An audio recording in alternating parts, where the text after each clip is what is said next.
Et salutations, c'est Vili. On se retrouve pour un nouveau vide-grenier. Celui-là, il n'était pas prévu. Euh, donc là, c'est tout près de chez moi, ben, sans être non plus à 2 pas.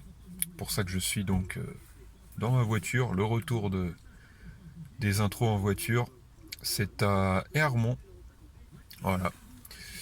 Donc on va y aller. Je ne connais pas le nombre d'exposants approximatifs, mais je pense qu'on devrait être sur entre 50 et 100, ça doit être un nombre assez, voilà, pas énorme, mais suffisant pour peut-être avoir de bonnes occasions, faire de bonnes affaires. Voilà, donc toujours les mêmes objectifs. Et donc je vous montre peut-être quelques images. En tout cas, on se retrouve à mon retour pour le débrief. Bon les gars, une fois de plus, un imprévu, ou du moins un changement de programme. Je n'ai rien trouvé à Hermont, donc je suis allé, comme vous avez pu le voir, sûrement avec la séquence suivante, précédente que j'ai dû vous mettre. Je suis allé à Herblay, un vide-grenier, un autre vide-grenier est apparu à ma connaissance, donc ça permettra de peut-être trouver quelque chose. Est-ce que j'ai trouvé d'ailleurs quelque chose? On ne sait pas, je vous l'indiquerai dans le débrief. Et de toute façon, il y a un autre vide-grenier prévu dimanche, donc vous allez voir ça également. Pour moi, c'est demain. C'est dans voilà, près de 24 heures pour vous. C'est juste après.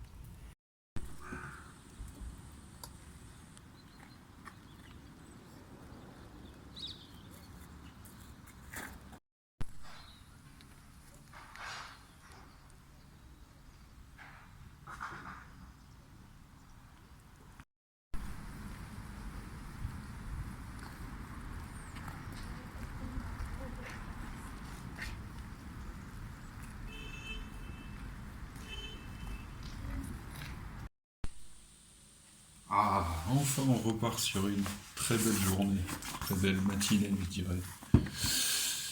Les amis, je suis de retour. Vous voyez, c'est très rempli. Il y a très peu de place. Il ne reste plus de place même. J'ai eu carrément du mal à fermer le sac cette fois-ci.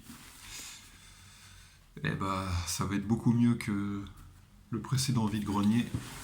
Je vous le dis d'avance. Donc j'étais donc à Franconville pour ce dernier vide-grenier qui était très important. Euh, ah oui, il faut que je reparte du commencement. Bien sûr. Donc le premier c'était à Hermont, mais il n'y avait rien, c'est-à-dire que c'était, pour tout vous dire, c'était vraiment des comment uniquement des vêtements pour jeunes enfants, quelques jouets, bon, assez peu d'exposants, ouais, une vingtaine, donc pas grand-chose à se mettre sous la main. Et donc le deuxième c'était plus intéressant, mais j'ai pas trouvé grand-chose. C'était dans une paroisse, pour tout vous dire, à Herblay. Normalement, je vous ai mis quelques images. Et donc, ça va aller assez vite. J'ai trouvé 2 livres, figurez-vous. Et oui, William, il s'intéresse quand même un peu à tout. Il est assez éclectique, n'est-ce pas? Alors, qu'est-ce que j'ai trouvé? J'ai trouvé d'ailleurs ce petit livre que j'aurais peut-être pas dû mettre dans le sac, parce que c'est fragile, c'est ancien. Vite Jésus, d'Ernest Renan. Alors, je l'ai pris pour l'aspect historique, religieux, et aussi pour l'auteur. Donc, même si je ne suis clairement pas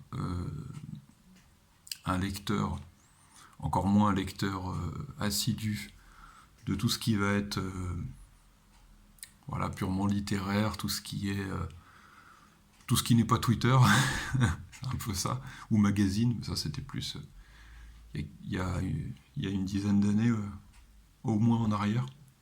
J'aime beaucoup Ernest Renan, c'est quand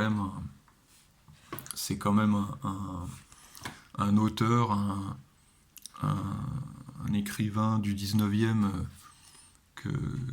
que j'ai un peu découvert ces dernières années. Et donc Vie de Jésus, donc ça fait quoi? Ça fait bon, c'est pas si long finalement, c'est quoi? C'est 200 pages.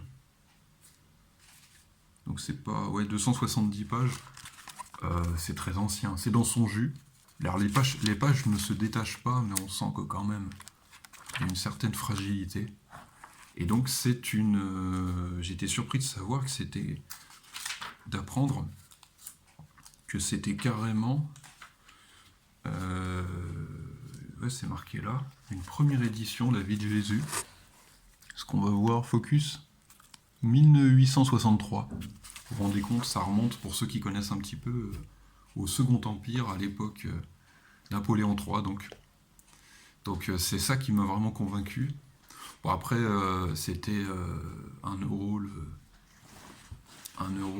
le livre, hein, dans le stand où je l'ai pris, dans cette paroisse. Donc, et un autre livre plus grand, mais plus simple à lire, puisque il s'agit des histoires, de 366 histoires de la Bible, autrement dit, une par jour sur une année, donc calendaire. Très intéressant. C'est pas sous forme de calendrier, hein, mais il y a vraiment de quoi faire. Avec 12 grands récits, c'est marqué là. 12 grands récits, donc si vous voulez peut-être ne pas lire l'entièreté des histoires, et donc c'est classé par mois, et c'est illustré. Alors j'imagine que c'est plus à destination de jeunes qui veulent aller vers le catéchisme, ou bien plus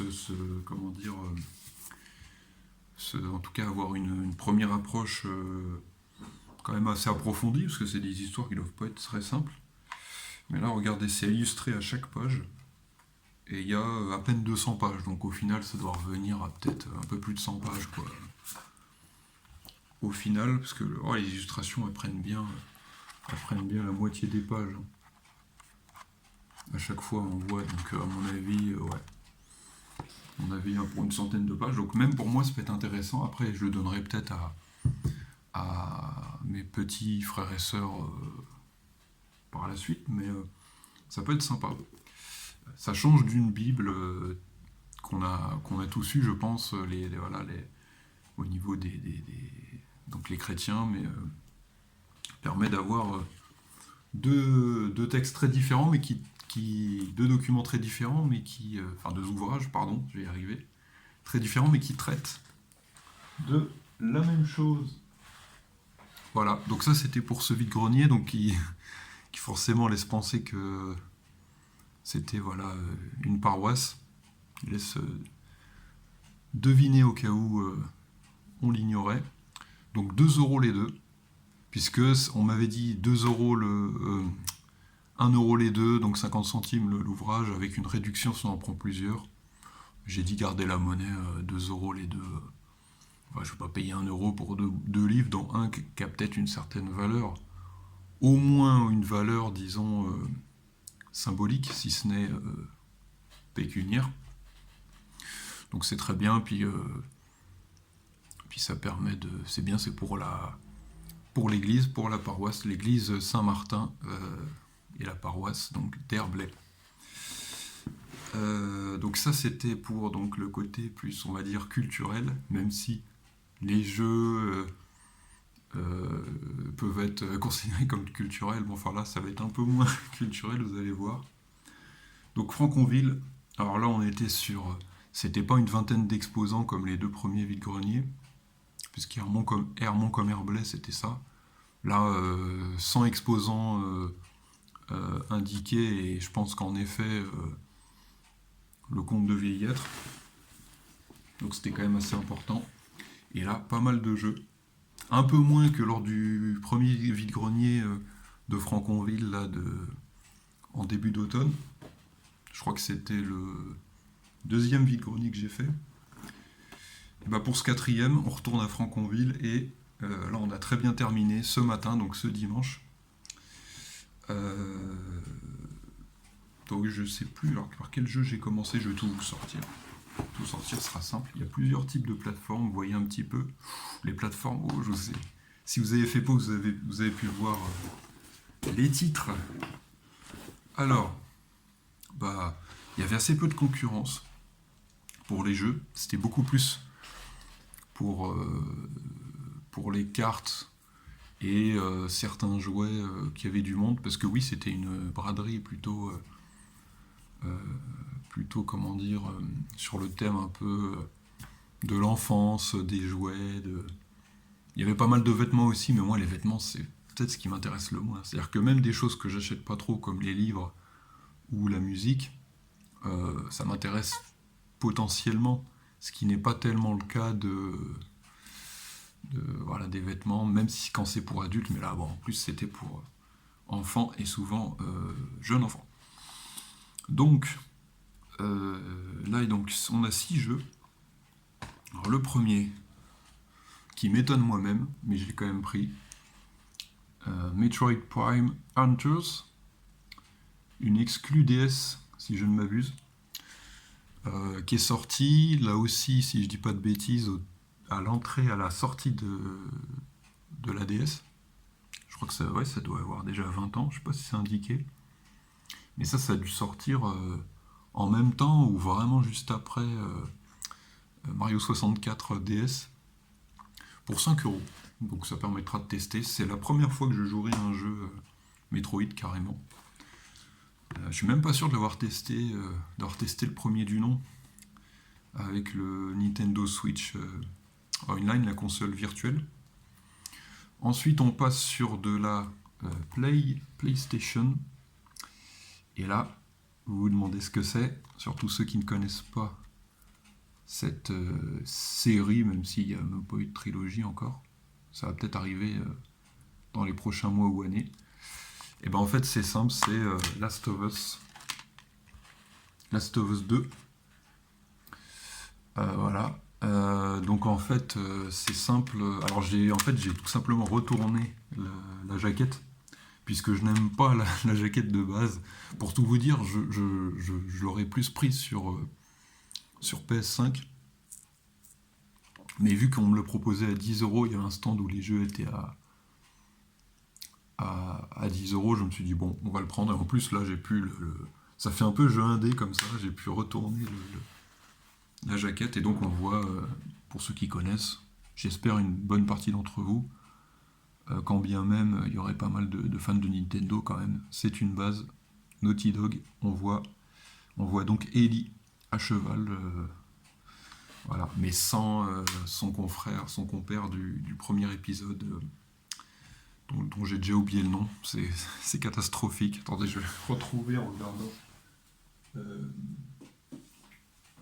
Voilà, donc le premier que j'avais déjà, mais la version remastered, parce que c'est un jeu, celui-là par contre c'est un jeu PS3 à la base. Allons bon, ça a coupé, je n'avais plus de mémoire. Ce sont les aléas, non pas du direct, mais des enregistrements. Oui, donc c'est Joël, hein, bien sûr, le compère d'Ellie dans le premier. Voilà, donc je pense pas avoir divulgaché ceux qui n'ont pas fait le premier. Bon, en même temps, ça a plus de 10 ans, donc si moi j'ai comblé mon retard, vous pouvez aussi, notamment ceux qui n'ont pas eu la PS3. À l'époque, cette console, faut qu'on en parle, mais dis donc, ceux qui l'avaient, je me souviens, c'était autre chose que ce qu'on a eu par la suite, parce que franchement, je me souviens, même si je l'ai pas eu que la PS3, il y avait une ferveur presque inconsidérée dessus, mais pas injustifiée, bien sûr. Et donc ensuite, on repart sur Nintendo, sur du Nintendo. J'ai eu un stand avec des jeux. En plus, j'ai bien failli ne pas les voir, non pas parce que je suis aveugle, même si on pourrait croire parfois, mais parce que tout simplement c'était du réassort. C'est-à-dire que les personnes du stand, à qui j'avais déjà acheté d'ailleurs quelque chose que je vous présenterai juste après, qui va peut-être vous surprendre, en tout cas venant de moi, c'est possible. Quelque chose que j'ai acheté pour la première fois en vide-grenier, et ce ne sont pas des livres. Tout simplement, ils ont rajouté ces jeux en fait par la suite, parce que bon bah la place est limitée quand tu exposes, et donc là, voilà, j'ai pu profiter de ces jeux, donc sans notice, mais c'est pas grave. Mario Galaxy 2, auquel je n'ai jamais joué. Donc ce sera la découverte. En fait, c'est comme Last of Us, j'ai fait le premier, mais pas le deuxième. Voilà, on fera Mario Galaxy 2 après avoir fini le premier, que j'avais pas du tout fini pour le coup à l'époque. Mais au moins j'y ai joué à l'époque, j'étais content. Mario Bros, oui, que j'ai eu donc dans le pack spécial justement avec la Wii rouge. Mais là je l'ai en boîte, parce que je l'avais, vous savez, dans la petite pochette cartonnée, voilà, ça a quand même un peu plus de tronche. Je crois d'ailleurs, est-ce que j'ai pas gardé le... Ce serait parfait si j'avais gardé la notice. Mais je pense l'avoir vendu avec le pack, j'ai dû tout laisser ensemble. Trop honnête, peut-être. Ensuite, un jeu très connu aussi, Mario Maker. Le premier du nom, et sans doute le meilleur. Oui, je ne l'ai pas eu lorsque j'ai eu la Wii U. En même temps, j'ai eu tellement peu de jeux. Bon, il va y avoir un petit peu d'entretien, à faire. Voilà. Et puis enfin, oui, parti peut être aussi assez sympathique. Et donc 5 euros le jeu.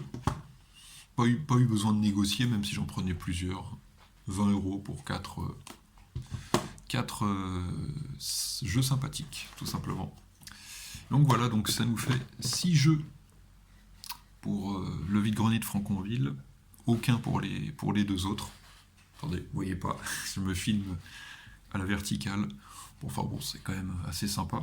Et donc le même stand auquel j'ai acquis les jeux Wii, proposait, tadam, qu'il y a des cartes Pokémon. Ça fait très longtemps que j'en ai pas acheté, j'ai dû en acheter peut-être 2 fois dans ma vie. À l'époque où j'étais vraiment 6ème, 5ème, mais pas plus tard, donc ça remonte vraiment à au moins 15 ans, voilà. Assez incroyable. Je pourrais vous montrer d'ailleurs les quelques cartes que j'ai gardées. Et là, j'en ai pris presque autant en une fois. Il y en a 16. Mais là, je devais en avoir 25-30, quoi, pour tout vous dire, hein. En tout cas, de ce que j'avais gardé. Je prenais que des boosters en plus, donc ça ne montait pas très vite. Contrairement aux cartes Yu-Gi-Oh, vraiment là. Alors, autant pour le coup, j'ai rien gardé, quasiment, c'est terrible. Autant j'en ai acheté, hein, des boîtes, des packs, des boosters, puis des échanges à l'école, plutôt en primaire pour le coup. Ah, j'en fais tomber une.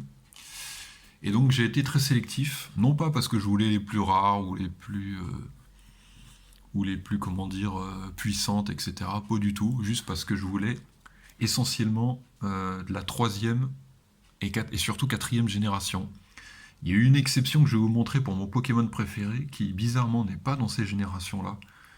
Puisque oui, j'ai fait, je sais pas si vous avez fait d'ailleurs, petit aparté, le test qui permet de savoir quel est notre Pokémon préféré, en choisissant d'ailleurs notre type de Pokémon préféré, et par génération aussi. Donc ensuite, vous arrivez à votre Pokémon préféré par type, ensuite par génération, et ça se croise en fait, c'est un tableau, ce qui fait que même moi qui ai du mal à choisir, j'ai pu à peu près...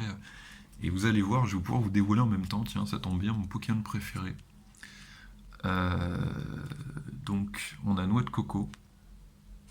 Et ensuite, Noix de Coco, puisque oui, je l'ai pris en 2 éditions différentes. Voilà, il est sympa, j'aime bien. Il est assez populaire d'ailleurs, Scarino. Voilà, je vous dis, hein, ça va être de la 3 ou 4ème. L'Aporeille qui est bien sympa, puis qui est un peu... Je sais pas si on dit holographique ou brillant, j'y connais rien pour tout vous dire. Orchid. Voilà, c'est aussi des coups de cœur, hein. Je prends pas qu'en fonction de la génération, mais aussi de ce que j'aime comme Pokémon. Ramboom, que j'aime beaucoup. Tortipousse, je l'ai zappé, pardon. Tortipousse, voilà. Il est mignon. Je prends pas trop de risques avec lui. Avec finalement tous les starters de base, quoi, j'ai envie de dire. Ramboom, que j'aime beaucoup.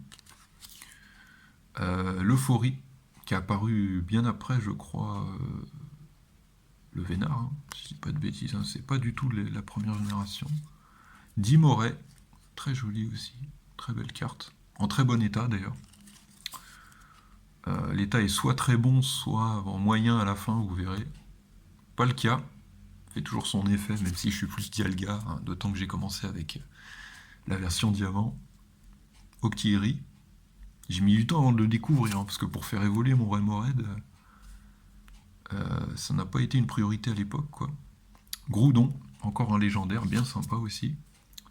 Tengalis, ou Tangalis, je sais pas comment vous prononcez. Victini, voilà. Bon, j'ai même pas gardé à la fin, alors malheureusement, pas en très bon état, on voit que ça a été un peu plié. Victini, voilà. Seul Pokémon plus récent que la 4ème génération, mais vraiment parce que c'est mon préféré, j'ai eu le coup de cœur. J'ai pu l'avoir grâce à un ami, d'ailleurs si tu passes par là, je te remercie de me l'avoir débloqué puisque tu avais internet sur ta DSi. Voilà, donc il se reconnaîtra si jamais il voit la vidéo, il va plus me la voir. C'était un événement, hein, parce que c'était un Pokémon fabuleux. Et pourtant je suis du genre à penser que les Pokémon légendaires et fabuleux, ça ne compte pas, mais franchement là, c'est bon. Là, pour moi, c'est trop. J'ai trop aimé que ce soit son cri, ses attaques signatures, là, Ah, j'ai oublié le nom en plus, c'est terrible. Faut vous dire que ça remonte. Le Victoire, tout ou rien. Il y a tout ou rien et il y a Victoire, quelque chose comme ça. Je sais plus, je dois confondre le talent, enfin en disant encore capacité spéciale, pardon, à l'époque, et l'attaque signature. Luxray, très bien aussi. Il y avait Luxio, je l'ai pas pris, je me suis dit allez on prend Luxray, c'est quand même le plus badass, le plus stylé. Et aussi, celui-là, le dernier, mais pas des moindres, le petit Luminéon. Ouais, c'est ça, j'ai eu peur. Lui aussi, j'ai découvert un peu tard, je sais pas, des Pokémon comme ça. Écaillon et Remoraid, c'est pas comme si j'avais pas, comment on dit, squatté, comment on dit. Ah, j'ai encore fait tomber, c'est pas grave. C'est Luminéon. Ouais. Je me suis tapé les lunettes contre une chaise. Petit Luminéon qui est tombé. Mais qui est en très bon état, je vous dis, à part Victini qui est un peu plié, un peu, voilà, qui a vécu, disons, surtout même au niveau des bordures, je sais pas si on peut voir à la caméra, ces bordures-là, là. Bon, ils sont quand même tous voilà, en très bon état. Bien sûr, pour les collectionneurs, un peu, a fortiori les plus, comment on dit, plus aguerris, les plus, n'est-ce pas, puristes, ce sera de l'état correct, voire bon. Pour moi, c'est très bon. Donc, mis à part, comme je vous dis, Victini, c'est dommage, mais enfin bon, il doit être assez rare, sauf si c'est une fausse, mais je pense du coup, ça fait que forcément, ça devient tout de suite moins convoité. Voilà. Faut se s'empoisonner quelques cartes, c'est la nostalgie. Et au moins, je risque pas de collectionner, de toujours en chercher plus, d'avoir la fièvre acheteuse là-dessus. Donc c'est du plaisir, je les ai. Si après je fais des échanges, de la revente, du rachat, ça va pas trop manger de pain.